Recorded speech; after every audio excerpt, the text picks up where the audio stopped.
Witam Was pięknie. Posłuchajcie takiej srandownej pogodki. Ona jest kapkę na czasie, bo teraz ludzie spekulują, czym będą hajcować. Jako kury hajcowały u Francka. Jak mocie radzi to moi dżistani, to mi dajcie palec do wyrchu. Subskrybujcie mój kanał, pyty, co by ta nasza cieszyńska rzecz poszła do świata. Tuż jako te kury hajcowały u Francka. Francek a Halina bywali we Zbytkowie, na cieszyńskiej ziemi. W małej chałupince, tam Hanej pod lasem. Halina cały żywot była gaździnką, a przeogromnie rada chowała kury. A Francek już był na pędzyi, a robił na szachcie na Jastrzębiu. Słuszny to był chłop. Jeny przeogromnie moc szpekulirował. Tuż ludzie się wiele razy z niego i pośmioli, bo prawili, że z ganz małych kurowodów robi jakiś przeogromnie wielkucne. Chłop dostawał roz do roka ze szachty wyputat wąglo, 2 tony, tuż jakoś dycki szło w chałupie uchajcować. Gorze blisko był las, a Francek se dycki poradził się dorządzić z gojnym, tuż jak się drzewo dycki ku chałupie przysmyczył. Tuż ale przyszły takowne czasy, że wąglo zaczło wszędzie chybiać, a jak już był, to stał telowne grejcary, że ludzie się chytali za kapsy, a za geltaszki. Już był październik, tuż Francek dostał kartkę na wyputat, ale wągli dziepro miało być za miesiąc. Chłop się fez starał, bo baba już z nim ryczała, że jej zima. Bo iny kapkę rano, a wieczór zahajcował w kachloku, a fertik.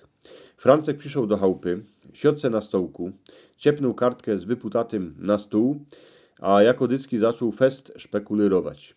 Wyciągnął se z kapsy achtli gorzołki, napił się roz, potem zaś po drugi, podziwał się na Hankę, a na ozajs coś ich wyszpekulirował, ale jeszcze musiał się kogosik o coś ich spytać. Siadł na koło, a zajechał do strumienia do weterynarza, co ku nim jeździł, ku gwiazduli, kiej się cieliła, a pyto się go. Panie doktorze, jako ciepło je kura? No wiecie, wiele ma stopni, jak i wrazicie termometr i podlotko. Doktor się tak na niego podziwał, a prawi, na kura ma 42 stopnie. Francek podziękował doktorowi, postawił mu pół litra na stół, siadł na koło, a pojechał spadki ku chałupie. A tam się pyto baby. Posłuchaj, wiela stoi jedna kura, tako co już nosi wajca. Na oto ze 20 złotych. Tuż dobre, jutro jademy po kury. Im musimy narychtować plac. Halina se pomyślała, że chłopu Gans pizło na dekiel, bo przeca nigdy po kury nie chciał jechać, ale była rada jak fazol, bo przeca będzie więcej wajec. A wiela chcesz kupić tych kur? Na tela za wiela przedum wyputat na wągli, dostanem za niego isto za 6000 złotych. Baba to wartko porachowała, a prawi, tuż to moż 300 kur, gdyż to mi ani do chlewa nie wlezie.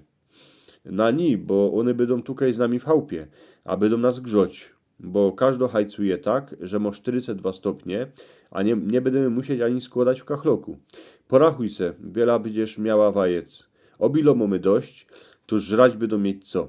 A na jor, jak już będzie cieplejszy, to oto ze 150 przedumy, coś ich zabijemy na polywkę, a zbytek tych kurse nie chosz.